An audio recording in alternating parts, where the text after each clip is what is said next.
ಆಗಿಲ್ಲ. ಯಾರ್ಯಾರು ಗೋಮಾಳ ಜಮೀನ್ ಬೇನಾಮಿ ಆಸ್ತಿ ಮಾಡಿದಿರಿ ನಮಗ್ ತಂದು ತೋರಿಸಿ. ಬೈರ್ಮಂಗ್ಲ ಸರ್ಕಲ್ ಅಲ್ಲಿ ಮಟ್ಟಮಲ್ಗ ನಾವು 9647 ಎಕರೆ ಜಮೀನು ಅಂತ ಹೇಳಿದ್ರಿ. ಈಗ ಬರೀ 700 ಎಕರೆ ಜಮೀನ್ ಗೋಮಾಳ ತೋರಿಸ್ತಾ ಇದ್ದೀರಲ್ಲ, ಇದ್ದದ್ದು ಉಳಿಕೆ ಜಮೀನ್ ಎಲ್ಲೋಯ್ತು ಅಂತ ಕೇಳೋದಕ್ಕೆ ಅವರು ಅಲರ್ಟ್ ಆಗೈತೆ ಅಂತ ಕೇಳಿದ್ರು. ಬನ್ನಿ ಬೈರ್ಮಂಗ್ಲ ಸರ್ಕಲ್ಗೆ ಅಂತ ನಿನ್ನೆ ಅವ್ರಿಗೂ ನಮ್ಗೆ ಡಿಬೇಟ್ ಅಲ್ಲಿ ಮಾತು ವಿಪರೀತ ಬೆಳೀತು. ಏನಂತ ಕೇಳಿದ್ರೆ, ನಿಮ್ಮ ಜಮೀನು ಈಗ ನಿಮ್ಮ ಮಗ ಒಳ್ಳೆ ಕೆಲಸದಲ್ಲಿ ಇದಾನಲ್ಲ, ಒಳ್ಳೆ ಬುದ್ಧಿವಂತ, ನನ್ನ ಮಗನ ಜಮೀನು ಬೇಕೇ ಬೇಕು, 1 ಕುಂಟೆನು ಮಾರಬೇಡ ಅಂತ ನನ್ನ ಮಗ ಮಾತು ಕೊಟ್ಟವನೇ, ನಾವ್ಯಾತ ಜಮೀನ್ ಮಾರ್ಬೇಕು ಅಂತ ಕೇಳಿದೆ.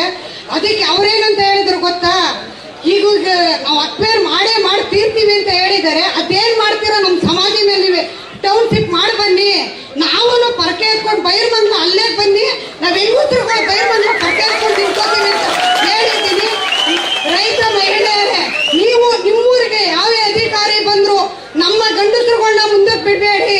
ಪರಕೆ ಎತ್ಕೊಂಡು ಕಾಲ್ಪಿಡಿ ಹೊಡ್ಕೊಂಡು ಬಡಿಕೊಳ್ಳೆ, ಕಾಲ್ಪಿಡಿನ ಅವ್ರ ಮಕ್ಕಳ ಕೆಲಸ ಬಿಡೋದ್ ಬೇಡ, ನಮ್ಮ ಜಮೀನ ಕಳ್ಕೊಳ್ಳೋದ್ ಬೇಡ.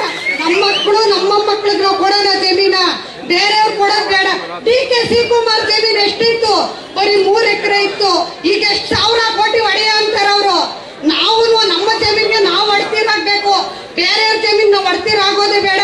ನಮ್ ಗಡಿದಿರ್ ತಲೆ ದೋಚೋದೇ ಬೇಡ, ಇನ್ನೊಬ್ರು ತಲೆ ಮೇಲೆ ಕೈ ಮಡಗಿ ಸಂಪಾದನೆ ಮಾಡೋದೇ ಬೇಡ, ಇನ್ನೊಬ್ರು ಹೆಣ್ಣಿನ ಮೇಲೆ ನಾವು ಹೋಗೋದೇ ಬೇಡಿ.